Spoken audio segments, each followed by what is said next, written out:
Welcome back. तो कैसे हैं आप लोग? आई होप कि आप सब बढ़िया होंगे। तो एक बार मैं फिर हाजिर हूँ अपने सफर को आगे बढ़ाने के लिए। तो आजकल का स्टार्ट होने से पहले मस्त होके बैठिएगा, चौड़े होके बैठिएगा, स्टेज फ्री होके बैठिएगा, क्योंकि एक बार फिर तुम्हारे भाई की क्लास है।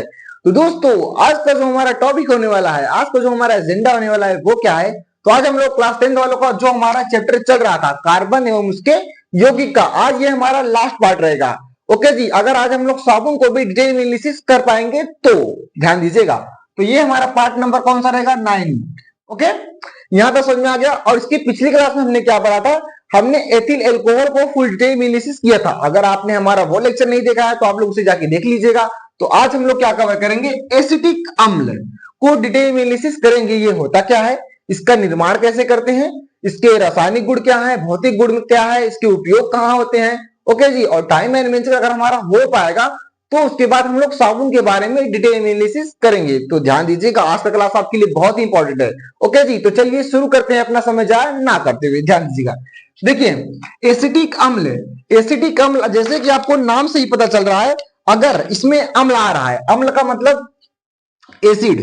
अम्ल क्या होते हैं? स्वाद में खट्टे होते हैं। तो अगर जहां पे अम्ल आए, कोई भी अम्ल हमारा क्या होता है? स्वाद में खट्टा होता है। ओके, तो इसकी एक प्रॉपर्टी आपको पता चल गई कि ये क्या होंगे? खट्टे होंगे।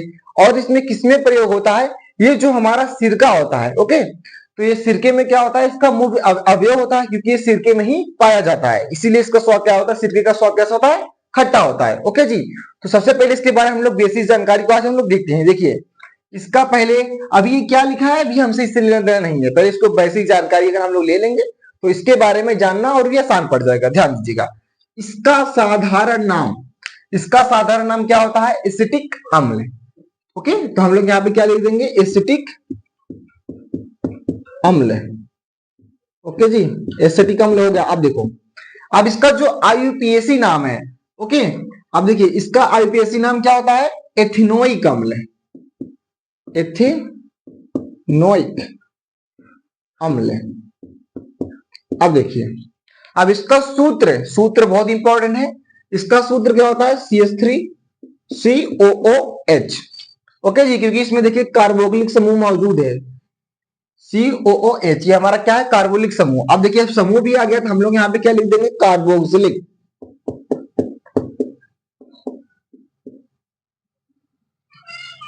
कार्बोक्सिलिक गलत लिखा गया,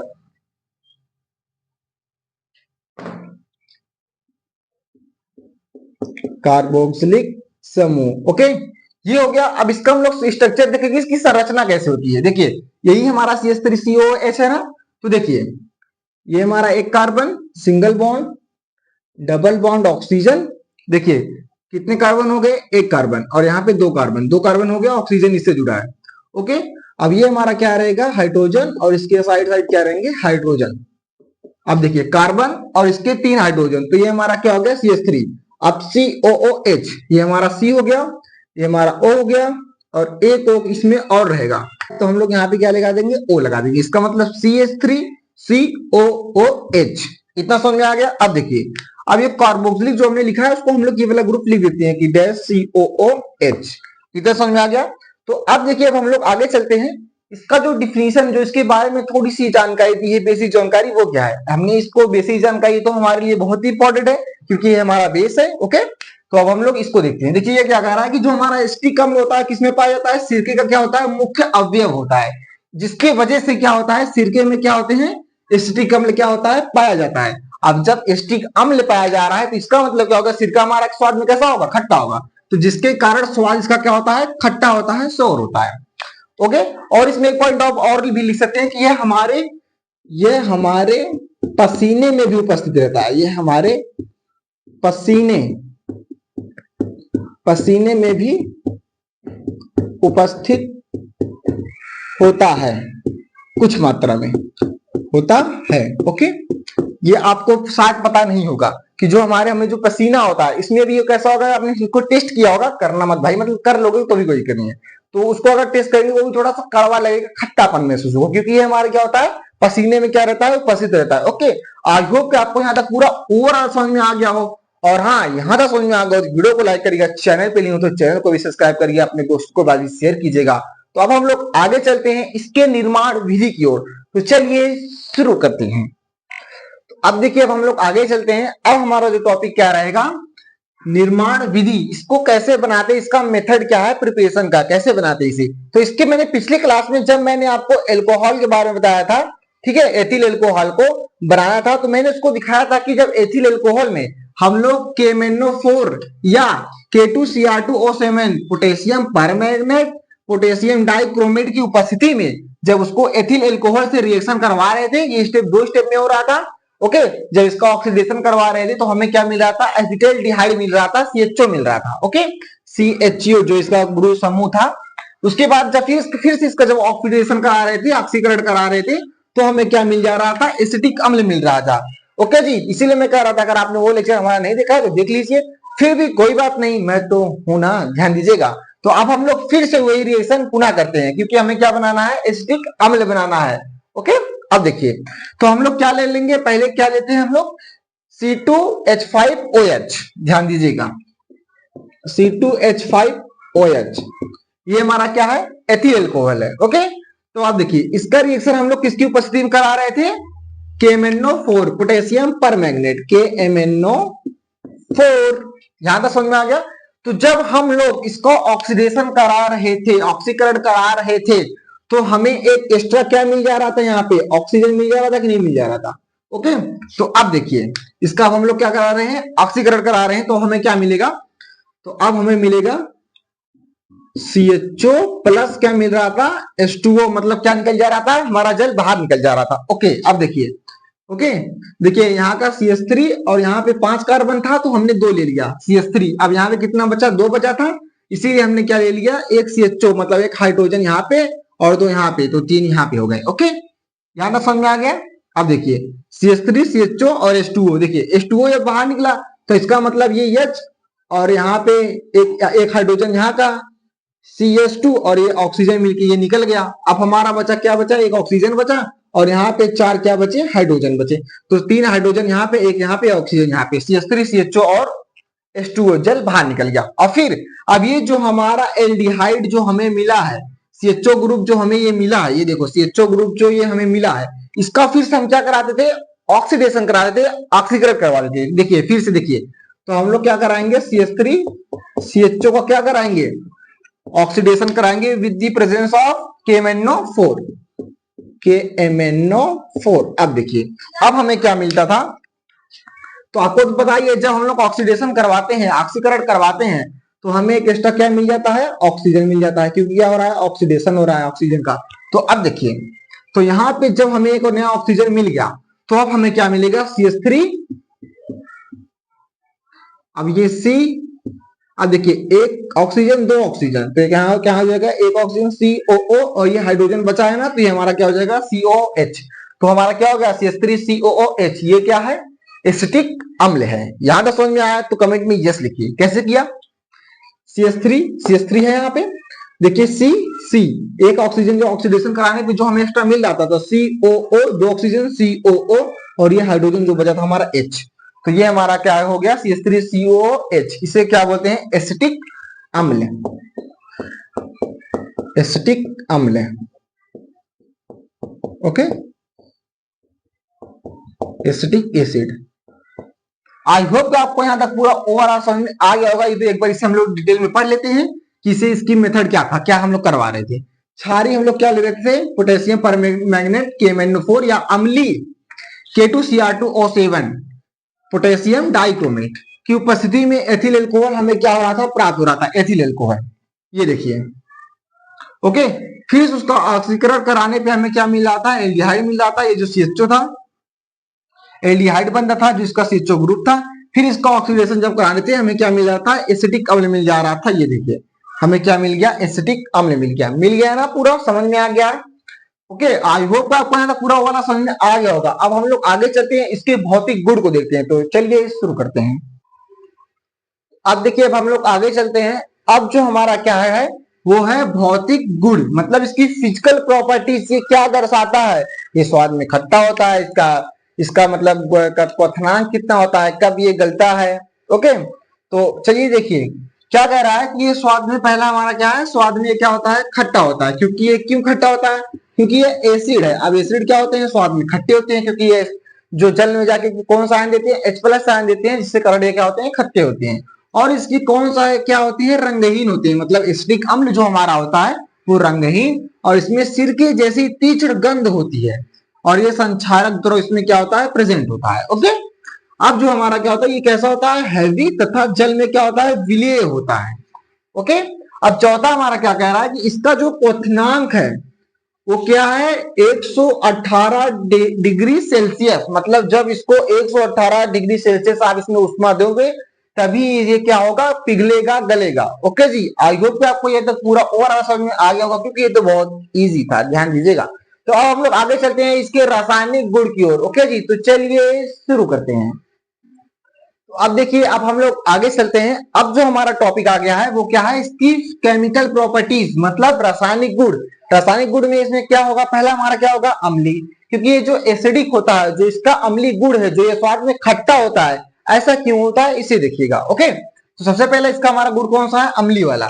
तो हम लोग अम्ली गुण को देखते हैं, तो ध्यान दीजिएगा आप लोग। देखिए, अम्ली गुण, तो हमने सबसे पहले क्या लेंगे, एसिडिक अम्ल लेंगे, तो हमने यहाँ पे ले लिया CH3COOH।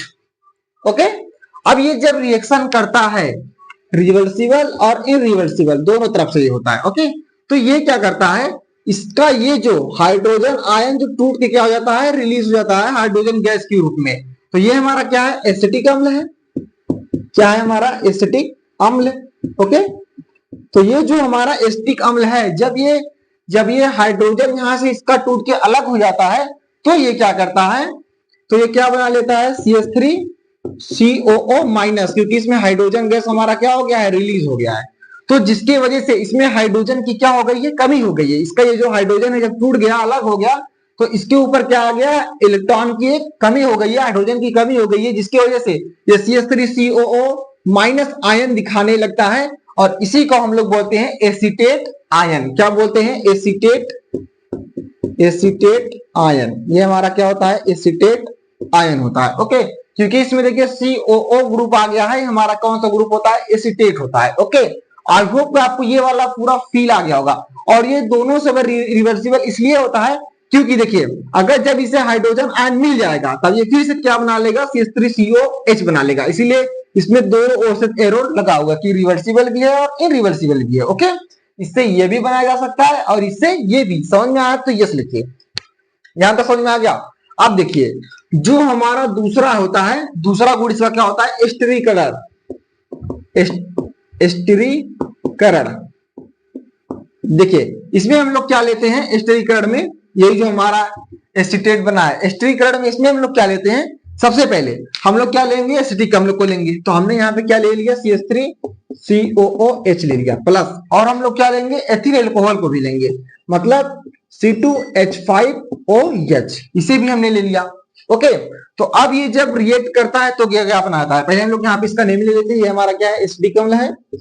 कौन सा अम्ल है, एसिटिक अम्ल। अब देखिए, ये हमारा क्या है, एथिल एल्कोहल है। क्या है, एथिल एल्कोहल, ध्यान दीजिएगा, एथिल एल्कोहल।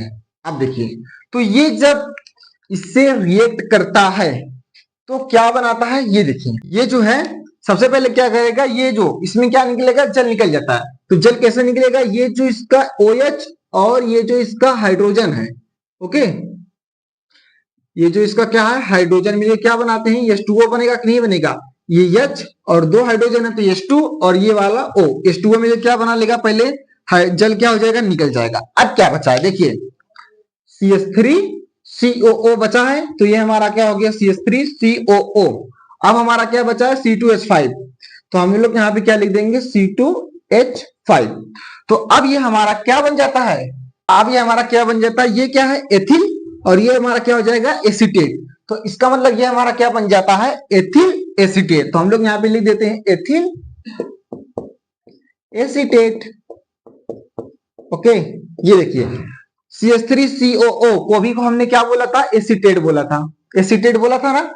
और ये हमारा C2H5 है, तो ये हमारा क्या है, एथिल हो गया। तो एथिल एसीटेट, यहां तक समझ में आ गया होगा। ओके जी, अब देखिए, तो आई होप कि आपको ये पूरा वाला समझ में तो आ ही गया होगा कि कैसे क्या हो रहा है। तो सबसे पहले हम लोग क्या ले रहे थे, इसमें जो इसका स्टिरीकरण करवा रहे थे, सबसे पहले हमने क्या ले लिया, एसिटिक अम्ल को लिया, फिर एथिल एल्कोहल को लिया। इसमें हमारा जब रिएक्शन होता है क्या निकल जाता है, H2O निकल जाता है। तो जब हमने जैसे ही H2O को निकाल दिया तो हमें पता चल गया कि अब हमारा CH3CO बचा है, मतलब CH3COO बचा है, इसका मतलब एसिटेट बचा था, और हमारा C2H5 मतलब एथिल बचा था। तो ये हमारा क्या हो गया, एथिल एसिटेट, और प्लस ये हमारा क्या हो गया, जल क्या हो गया, बन गया। ओके जी, आई होप क्या समझ में आपको आ गया होगा। तो अब हम लोग आगे चलते हैं, तो चलिए शुरू करते हैं। तो अब देखिए, अब हम लोग आगे चलते हैं। अब जो हमारा गुण है, रासायनिक गुण इसका क्या है कि जब हम लोग एसिटिक अम्ल को जब हम लोग क्या करते हैं, कार्बोनेट व हाइड्रोकार्बोनेट से अभिक्रिया कराते हैं तो क्या होता है। ओके जी, तो चलिए देखते हैं। देखिए, तो सबसे पहले हम लोग क्या लेंगे, एसिटिक अम्ल CH3COOH, ये हमारा क्या हो गया, एसिटिक अम्ल हो गया। तो सबसे पहले हम लोग किसमें करवाएंगे, कार्बोनेट से। तो हमने क्या ले लिया, Na2CO3 सोडियम कार्बोनेट को ले लिया है। तो ध्यान दीजिएगा, मैं यहाँ पे लिख देता हूं, ये हमारा क्या है, एसिटिक अम्ल है। क्या है, एसिटिक अम्ल। ओके, अब देखिए जो हमने ये लिया है, ये हमारा क्या है, sodium carbonate, sodium carbonate, carbonate. तो हमें कार्बोनेट से करवाना था, अभी हम लोग हाइड्रोकार्बोनेट से नहीं करवा रहे हैं, अभी जो हम करवा रहे हैं सोडियम कार्बोनेट से करवा रहे हैं, मतलब कार्बोनेट को ले रहे हैं। तो इसमें क्या होगा, ध्यान दीजिएगा। देखिए, जब हम लोग सोडियम कार्बोनेट से विक्रिया कराते हैं तो आप लोग दो चीजें ध्यान दीजिएगा। सबसे पहले हमारा क्या रिलीज होगा, हमारा क्या बनेगा, H2O बनेगा, प्लस CO2 क्या हो जाएगा, बनेगा। ओके जी, मतलब जल और कार्बन डाइऑक्साइड बनेगा, ध्यान दीजिएगा। अब देखिए, तो अगर अब हम लोग जल को और कार्बन डाइऑक्साइड को निकाल ले तो हमारा क्या बनेगा, CH3।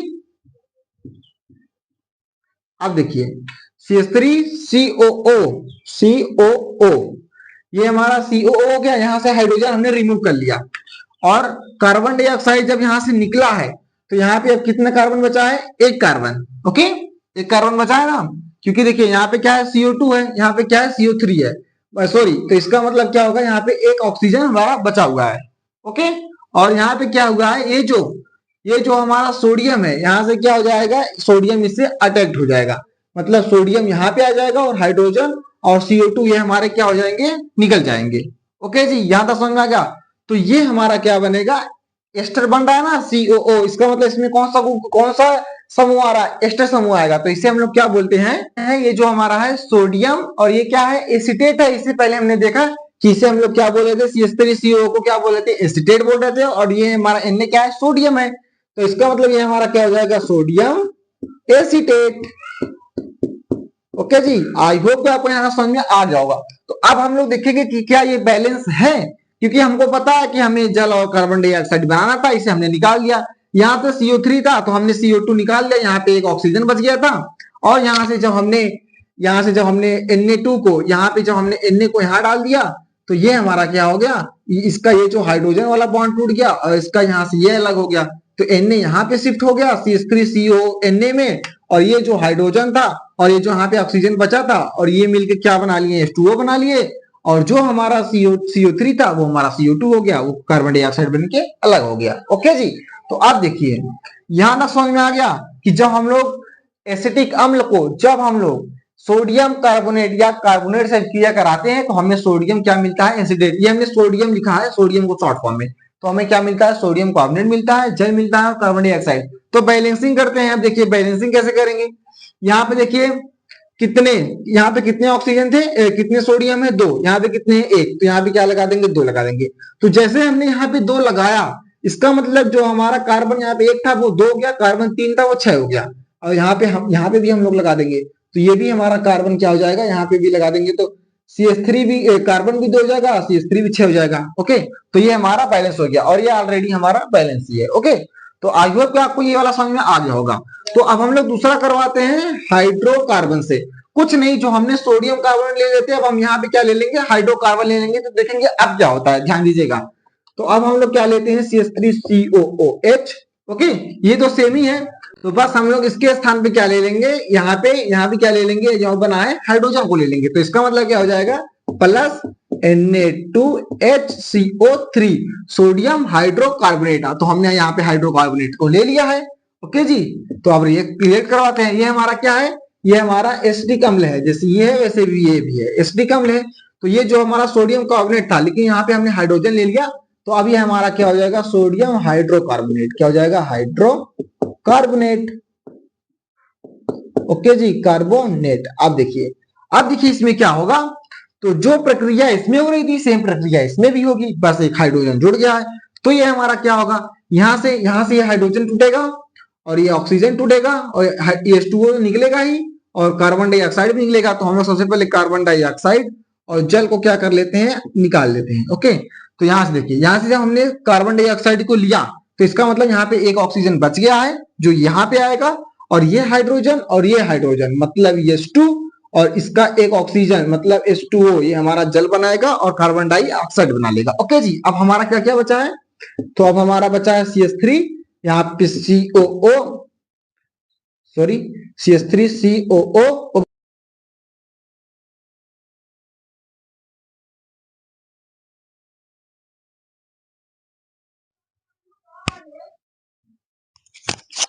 एक्चुअली माइक इशू है। हेलो हेलो, आवाज आ रही होगी अब। तो आवाज कहाँ से कट हुआ हमें ये भी नहीं पता, बट एक बार हम लोग फिर से रिवाइज कर लेते हैं, ध्यान दीजिएगा। आवाज आ रही होगी अब आपको।